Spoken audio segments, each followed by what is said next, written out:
Olá, eu sou Ana Paula Teles, do Exploração Criativa. Eu sou Andréia Roisman, do perfil Biologia com Andréia.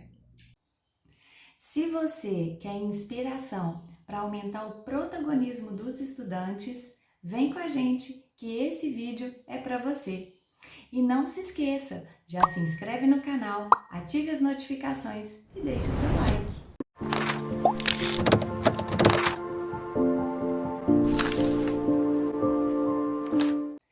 Quando você pensa em protagonismo, o que vem na sua cabeça? Deixa eu adivinhar. O estudante ser ativo, ou então metodologias ativas, como investigação, gamificação, ensino baseado em projetos. Acertei? É isso mesmo? Mas sempre que eu ouço essas respostas, eu fico com uma pulguinha atrás da orelha. Será que quando nós falamos de protagonismo ou estudante ativo, nós estamos nos referindo às mesmas concepções? Ou será que o uso dessas terminologias, elas camuflam concepções mais tradicionais?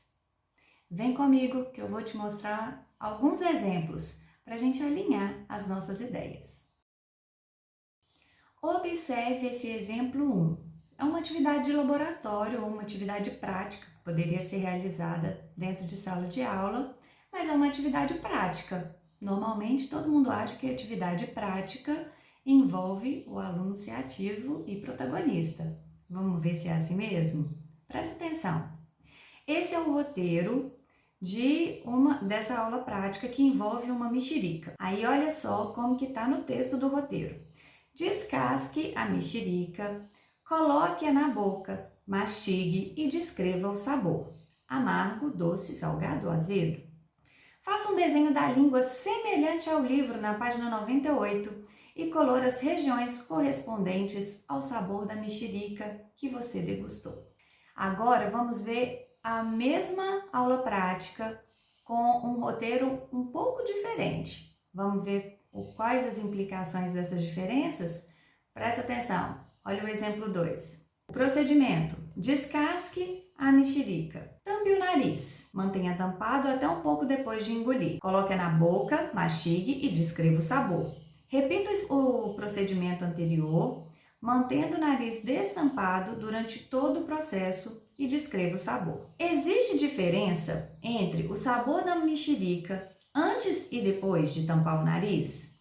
Caso a resposta seja sim, elabore uma hipótese que explique essa diferença.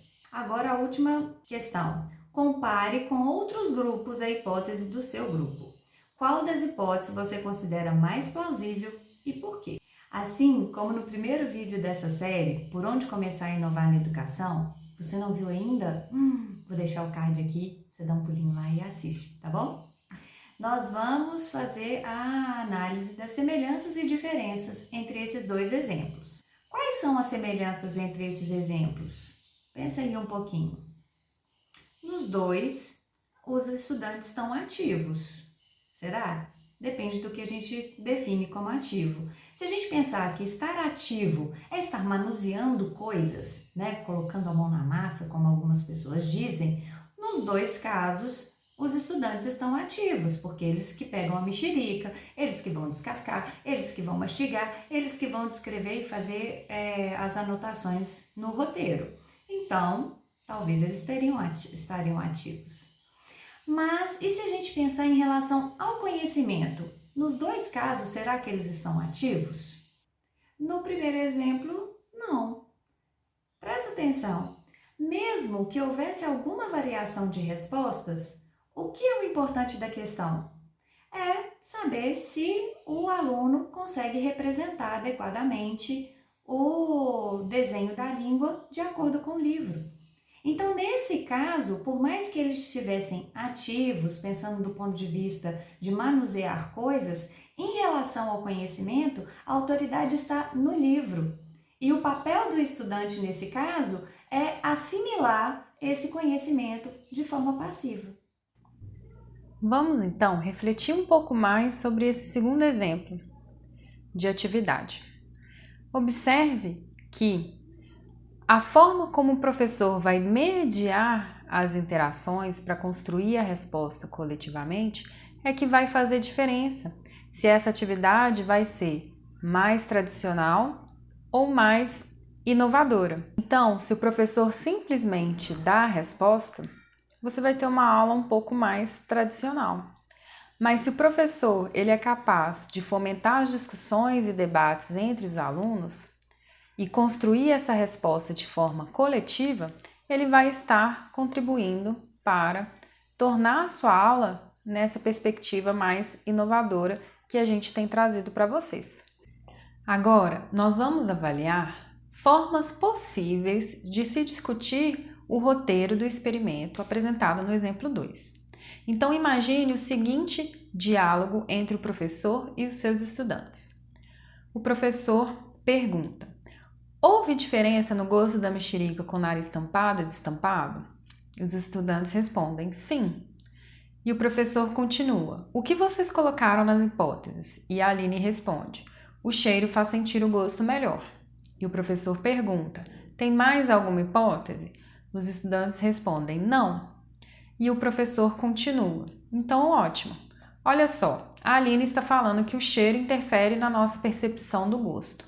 Há uma comunicação entre a boca e o nariz no fundo da garganta, e durante a mastigação, os odores das substâncias também vão sendo liberados e percebidos pelos receptores do olfato. Assim, a percepção do sabor se dá em conjunto pelos sentidos da gustação e olfação. Então, observem que nesse exemplo o professor pergunta as hipóteses levantadas pelos estudantes, mas após escutar alguns exemplos dessas hipóteses, ele já conclui e oferece a resolução mais aceita pela ciência para responder essa pergunta. Agora, nós vamos ver um outro exemplo da discussão dessa mesma atividade, mas observe como o professor estimula ainda mais os seus estudantes e constrói o conhecimento junto com eles. Então, observe o diálogo. O professor pergunta: houve diferença no gosto da mexerica com nariz tampado e destampado? Os estudantes: sim.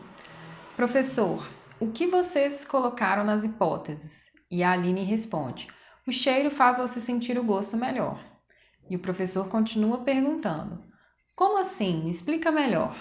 E a Aline diz: quando a gente está gripado, o nariz fica entupido e não sentimos o gosto da comida. E o professor pergunta: vocês concordam ou discordam da Aline, pessoal? E o João fala: eu concordo, tem uma comunicação entre o nariz e a boca que faz o cheiro interferir no gosto da comida. Quando a gente bebe água, ela já saiu pelo nariz, então eles estão ligados.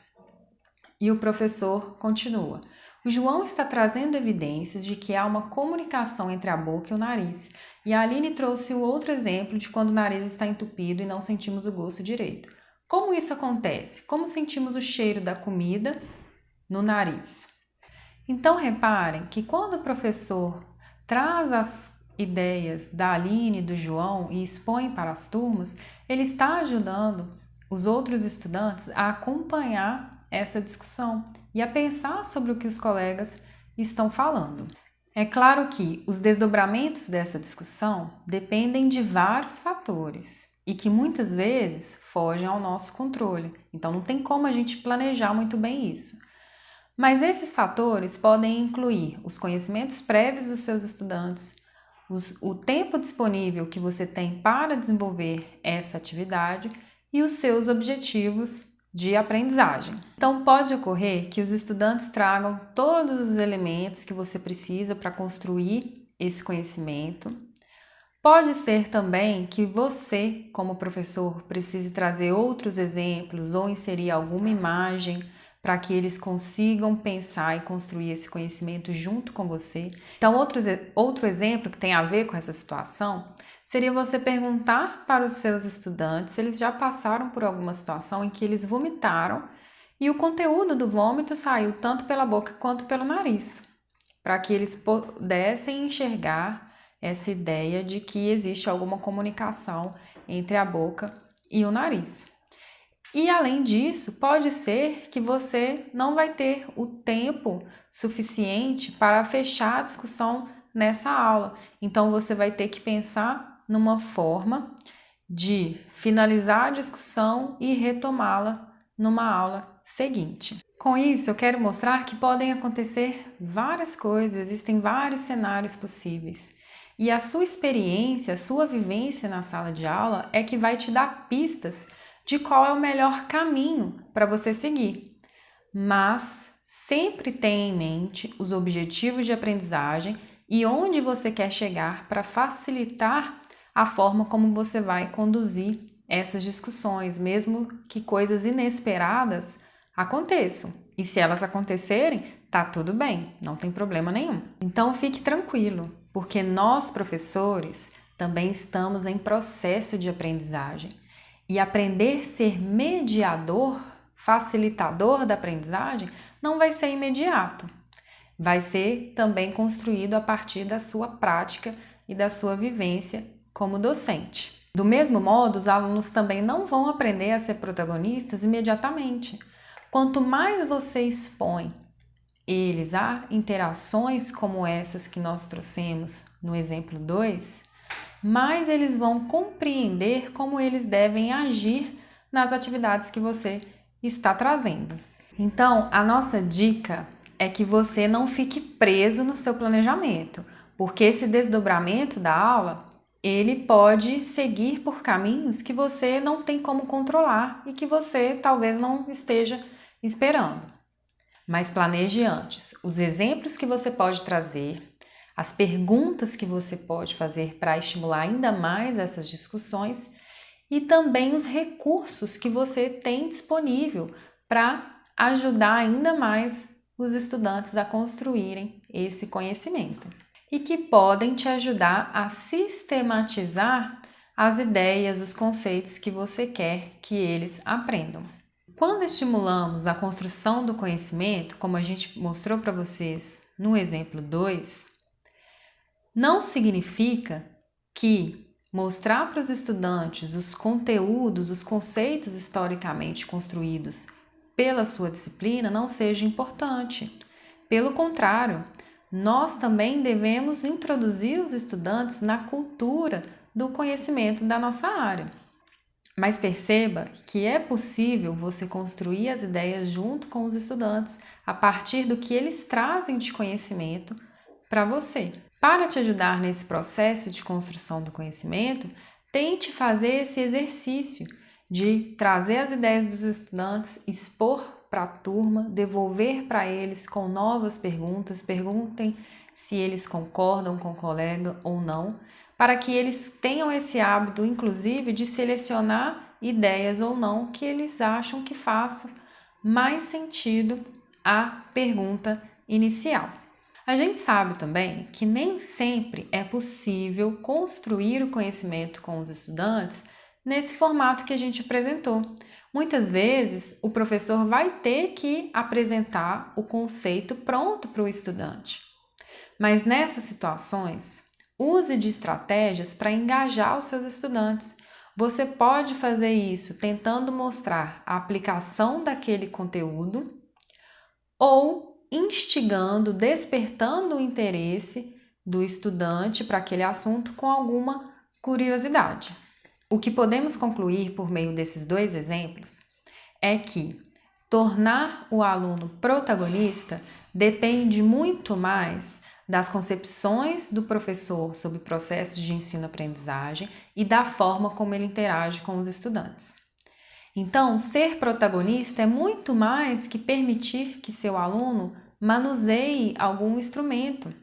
Ser protagonista envolve permitir que os estudantes construam o conhecimento, participem de debates, tomem decisões, posicionem-se e escolham argumentos plausíveis para sustentar os seus posicionamentos. Em síntese, ser protagonista significa envolver o estudante, deixá-lo ser o centro da aula.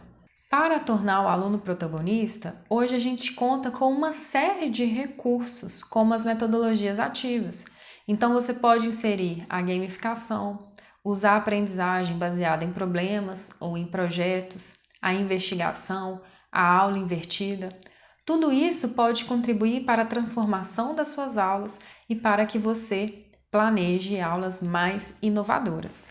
E para finalizar, a gente deixa para vocês essa frase de Paulo Freire: saber ensinar não é transferir conhecimento, mas criar possibilidades para sua própria produção ou sua construção. E aí, quais insights você teve? Quais estratégias você usa para envolver os seus estudantes? E não se esqueça de se inscrever no nosso canal, ativar as notificações e deixar o seu like. O seu feedback é muito importante para que a gente continue trazendo conteúdo de qualidade para vocês.